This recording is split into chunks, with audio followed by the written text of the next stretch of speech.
Students, आज हमारा topic है सेट थ्योरी। तो ये क्लास 11 का टॉपिक है सेट थ्योरी। ठीक है, तो सेट थ्योरी में हम लोग आज पढ़ने वाले हैं एक्सरसाइज 1.1 के लिए।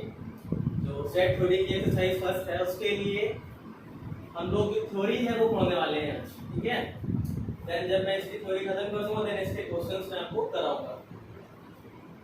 पहले बात, सबसे पहले हम लोग ये चेक करते हैं कि सेट क्या होता है। What is set? सेट क्या है? तो सेट की एक सिंपल सी डेफिनेशन है, a well defined collection of objects. Well defined collection of objects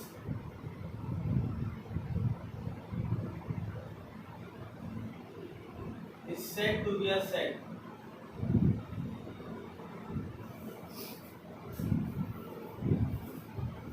यानी ऑब्जेक्ट्स का एक ऐसा कलेक्शन जो कि वेल डिफाइंड होगा, उसे हम लोग क्या बोलेंगे? सेट बोलेंगे। ठीक है, जैसे एग्जांपल बताता हूं मैं।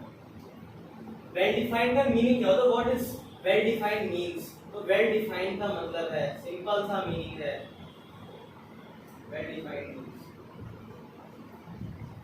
एक ऐसा कलेक्शन जो कि पर्सन टू पर्सन चेंज ना हो, वेरी ना करे।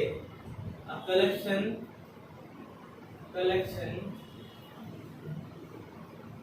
which should not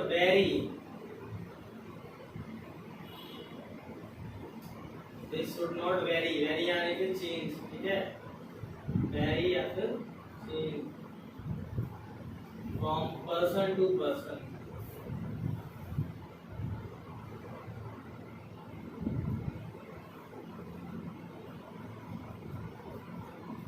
ठीक है, वेल डिफाइंड का मतलब यहाँ पे क्या है कि मीन्स ये है यहाँ पे एक ऐसा कलेक्शन जो कि पर्सन टू पर्सन चेंज ना हो रहा हो। अगर पर्सन टू पर्सन चेंज हो रहा होगा तो वो कलेक्शन सेट नहीं बन पाएगा। ठीक है, जैसे एग्जांपल देता हूं मैं।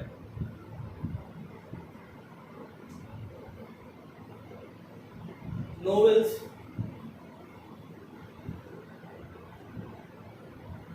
रिटन बाय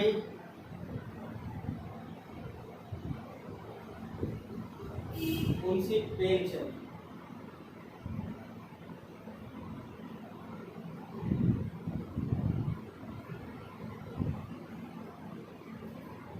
मैंने क्या बताया? Collection of novels. ठीक है, क्या होना चाहिए इसका? Collection of novels written by Munshi Premchand. तो पहला तो ये बताना है क्या मुंशी प्रेमचंद ने जितनी भी नॉवेल्स लिखी है वो फाइनाइट होंगी ना, और वो दुनिया के हर एक इंसान के हिसाब से वो कलेक्शन हमेशा क्या रहेगा? सेम रहेगा।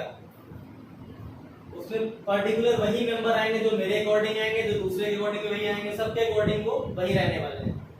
जैसे बात कर ली जाए कि इंडिया ने अब तक कितने वर्ल्ड कप जीते हैं क्रिकेट में, तो इंडिया में जितने भी क्रिकेट वर्ल्ड कप जीते हैं वो दुनिया के हर एक पर्सन के हिसाब से सेम ही होगा अगर उसको क्रिकेट की जानकारी है। इट मींस वो collection person to person change नहीं हो रहा है। आई होप बात समझ में आई होगी। अच्छा, ऐसे ही मैंने कहा कि कौन सा कलेक्शन सेट नहीं बन पाएगा, तो मैंने कहा जैसे कि मेरे पास सेट ऑफ फेवरेट स्टूडेंट्स, तो मेरे फेवरेट स्टूडेंट कुछ होंगे, ऐसे ही दूसरे टीचर्स के फेवरेट स्टूडेंट कुछ और होंगे, तो सबके फेवरेट स्टूडेंट यहाँ पे अलग अलग है ना। इट मींस कि वो सेट नहीं बन पा रहा है। क्यों? यहाँ पे ये कलेक्शन पर्सन टू पर्सन क्या हो रहा है? चेंज हो रहा है। बात समझाने के लिए कोई दिक्कत? यानी कि ये कलेक्शन सेट होगा। और जो मैंने बताया set of favourite player, set of dangerous animals, नहीं कलेक्शन ऑफ डेंजरस एनिमल्स, तो सेट नहीं बन पाएगा। तो सेट बनने के लिए हमारे पास कलेक्शन ऐसा होना चाहिए जो कि वेल डिफाइंड हो। वेल डिफाइंड मींस जो कि पर्सन टू पर्सन चेंज ना हो रहा हो। ठीक है, और एग्जांपल देखते हैं।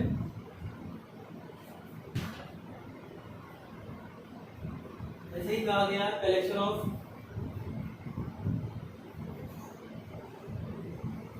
द मोस्ट डेंजरस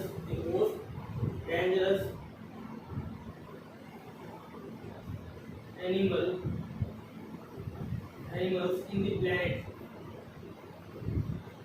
प्लेनेट पे सबसे डेंजरस एनिमल्स के नाम लिखते हैं। तो पता है ना, dangerous animals in the planet सबके हिसाब से अलग अलग होता है। किसी को शेर से भी डर लगता है, किसी को बिल्ली से डर लगता है, किसी को कुत्ते से डर लगता है, किसी को छिपकली से डर लगता है, किसी को कॉकरोच से भी डर लगता है ना। तो इसके हिसाब से सभी के ये जो कलेक्शन आएगा, सबका कलेक्शन अलग अलग आएगा ना। इट मींस यहाँ पे जो कलेक्शन है वेल डिफाइंड नहीं है। वेल डिफाइंड होगा तो ही सेट बनेगा। वेल डिफाइंड का मतलब क्या है, जो कि पर्सन टू पर्सन चेंज ना करे, पर्सन टू पर्सन क्या रहे, सेम रहे। आई होप इतनी बात समझ में आई होगी।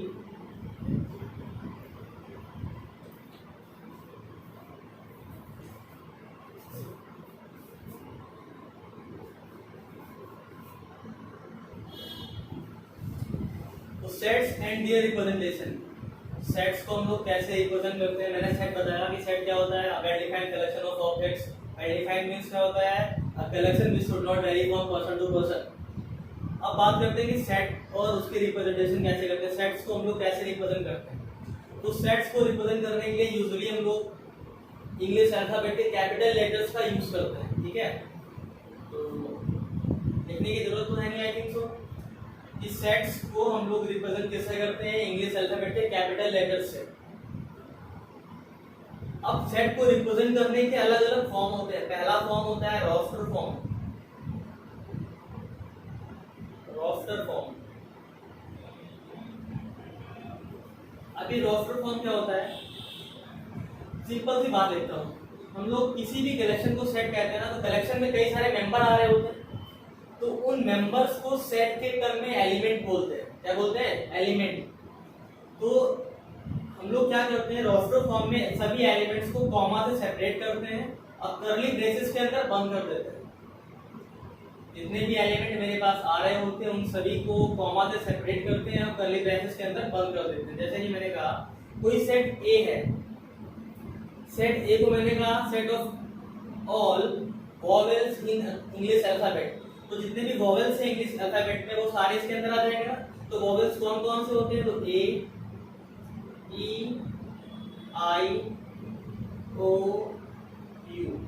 तो यहाँ 5 जो वॉवेल है, मैंने इन वॉवेल्स को कॉमा से सेपरेट किया और कर्ली ब्रेसेस के अंदर बंद कर दिया। तो ये जो सेट का रिप्रेजेंटेशन है इसे हम लोग बोलते हैं रोस्टर फॉर्म का रिप्रेजेंटेशन है। यहाँ पे एलिमेंट्स को उनकी पुख्ता जानकारी के साथ रखा जा रहा है, यानी सर्टेन इन्फॉर्मेशन उसको पता है कि कौन कौन से नाम होंगे यहाँ पे। आई थिंक इतनी बात क्लियर हुई होगी। यानी कि यहाँ पे एलिमेंट्स को कॉमा से सेपरेट करते हैं, कर्ली ब्रेसेस के अंदर इसको क्या कर देते हैं, बंद कर देते हैं। तो ये जो सेट आया ये रोस्टर फॉर्म में लिखा गया है, ठीक है। अब मैंने बताया कि सेट को रिप्रेजेंट करने का, जैसे ये सेट है, ये कंप्लीट एक सेट है ना। इस सेट को मैंने ए कहा, तो एक ऐसा अल्फाबेट है, कैपिटल लेटर, इंग्लिश अल्फाबेट का कैपिटल लेटर है ना ये। इट मींस ये क्या दिखा रहा है, एक सेट दिखा रहा है। दूसरा फॉर्म क्या होता है, सेट बिल्डर फॉर्म। क्या होता है, set builder form.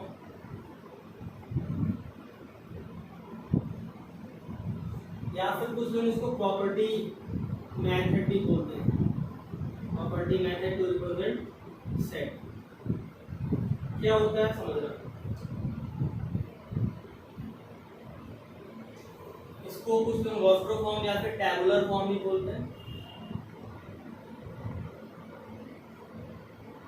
Set builder method में क्या होता है, जैसा कि नाम में दिखा रहा है सेट बिल्ड करने वाली फॉर्म, यानी हमें कोई सेट के बारे में कुछ जानकारी दी गई होगी, प्रॉपर्टी दी गई होगी और हमें उससे सेट को बिल्ड करना है, सेट को बनाना है। जैसे मैंने कहा, कुछ मैंने एग्जांपल दिया, मैंने कहा ठीक है सेट ऑफ, मैंने कहा सेट ऑफ ऑल एक्स कैसे पढ़ते हैं वो समझना। Set of all x such that, तो सेट को रिप्रेजेंट करने के लिए कर्ली ब्रैकेट का यूज तो कंपलसरी है ही, कर्ली ब्रेसेस के अंदर बंद ही होना चाहिए। तो मैंने कहा set of all x such that x is a vowel of English alphabet.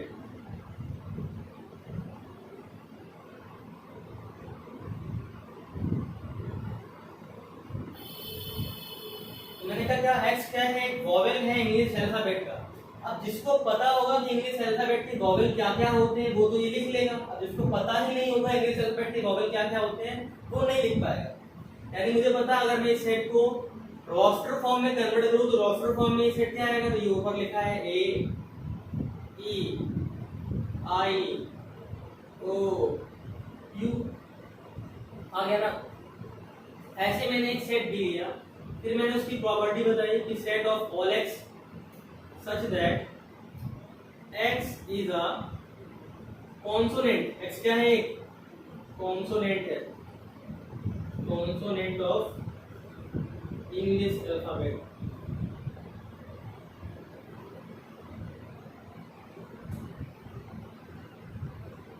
तो ये बताओ, इससे मैंने क्या बताया कि एक्स एक कॉन्सोनेंट है इंग्लिश अल्फाबेट का, तो पता है टोटल 26 लेटर्स होते हैं इंग्लिश अल्फाबेट में। 5 वॉवेल अगर मैंने यहाँ लिखे तो बच्चों के 21 यहाँ पे सभी इंग्लिश लिखे ना। यानी मैंने इससे तुमको ये बताया, आप लोगों को ये बताया मैंने यहाँ पे कि यहाँ पे जो ये सेट बिल्डर फॉर्म है, सेट बिल्डर फॉर्म किसी भी सेट को रिप्रेजेंट करने का सबसे शॉर्टेस्ट फॉर्म होता है, क्योंकि यहाँ पे हम लोग प्रॉपर्टी बता देते हैं, कॉमन प्रॉपर्टी सभी एलिमेंट्स को।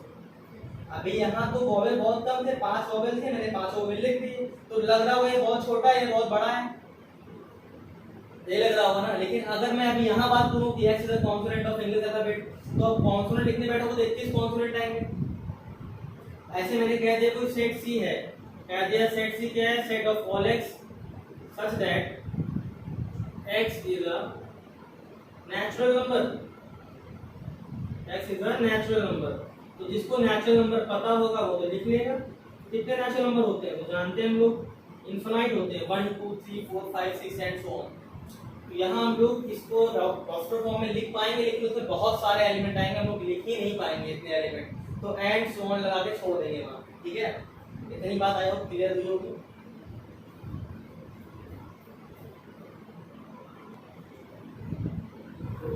कुछ प्रॉपर्टीज ऑफ सेट्स है हमारे पास। पहली प्रॉपर्टी क्या है यहाँ पे, it is represented by capital letters of English alphabet. English alphabet के हमेशा कैपिटल लेटर्स से हम लोग सेट को डिनोट करते हैं। दूसरा क्या, एलिमेंट्स या फिर member of set is represented by small letters of English alphabet usually. अगर उसके अंदर अल्फाबेट आ रहे हैं तो ही तो हम लोग स्मॉल लेटर में लिखेंगे ना, अगर उसके अंदर नंबर आ रहे होंगे तो नंबर ही लिखेंगे ना हम लोग। तो इसलिए मैंने क्या लिखा है यहाँ पे यूजुअली। ठीक है, repetition of elements is not allowed in set. Set के अंदर एक ही एलिमेंट को हम लोग 2 बार कभी नहीं लिखेंगे। हमेशा सेट के अंदर एक एलिमेंट को एक ही बार लिखना है, 2 बार कभी एलिमेंट के अंदर, सेट के अंदर एलिमेंट नहीं आएगा। ठीक है, चौथी बात क्या है कि सेट के अंदर एलिमेंट्स का ऑर्डर मैटर नहीं करता। सेट के अंदर एलिमेंट्स का ऑर्डर मैटर नहीं करता। जैसे मेरे पास कोई एक सेट है ए, कोई सेट ए है, मैंने कहा ए क्या है 1 2 3, चाहे मैं इसको 3 2 1 ही कर लूं तब ये सेट ए ही रहेगा। ठीक है, दोनों ही सेट क्या है ए। कोई डाउट है किसी को इसमें?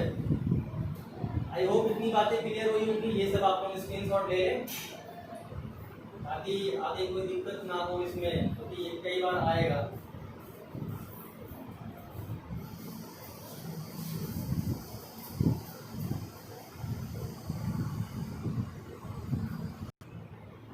जैसे मैं यहाँ एक एग्जांपल ले रहा हूँ। एग्जांपल क्या है, कहा गया तो कोई सेट ए है, क्या कहा गया, set of all x such that x is letters of word school. School या फिर इसको कैपिटल में, स्कूल वर्ड के जितने भी लेटर्स का सेट है मैं उसको लिखना चाहता हूँ। तो मुझे पता है ये सेट अभी दिया गया है सेट बिल्डर फॉर्म में, मुझे इसको कन्वर्ट करना है किस फॉर्म में, रोस्टर फॉर्म में। तो रोस्टर फॉर्म में ही हम लोग सेट को एनालाइज कर पाते हैं, अदरवाइज सेट को हम लोग एनालाइज नहीं कर पाएंगे। ठीक है, तो मैंने कहा चलो देखते हैं। कहा S C H O O L लिख दिया। अब मुझे पता है कि सेट के अंदर कोई भी एलिमेंट 2 बार नहीं आ रहा होता, तो हम लोग इसको हटा देंगे, यानी हम लोग एक ही बार इस एलिमेंट को लिखेंगे S C H O L. I hope ये बात सभी लोगों को क्लियर हुई होगी। एग्जांपल और लेता हूँ। Set of all x such that x is a solution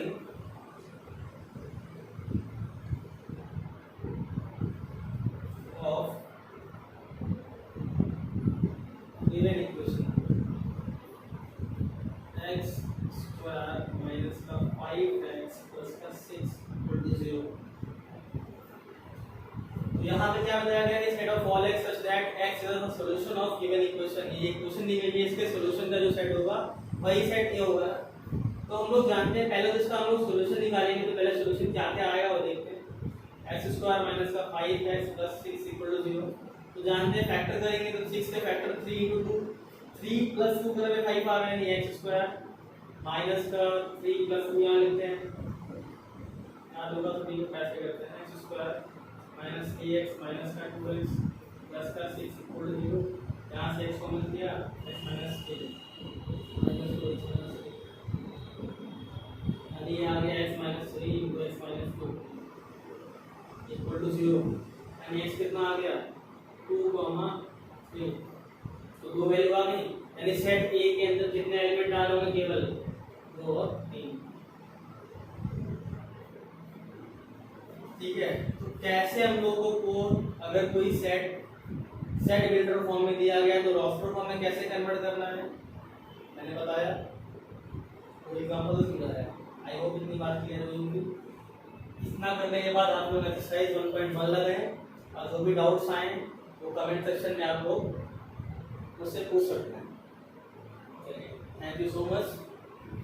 जय भारत, जय भारत।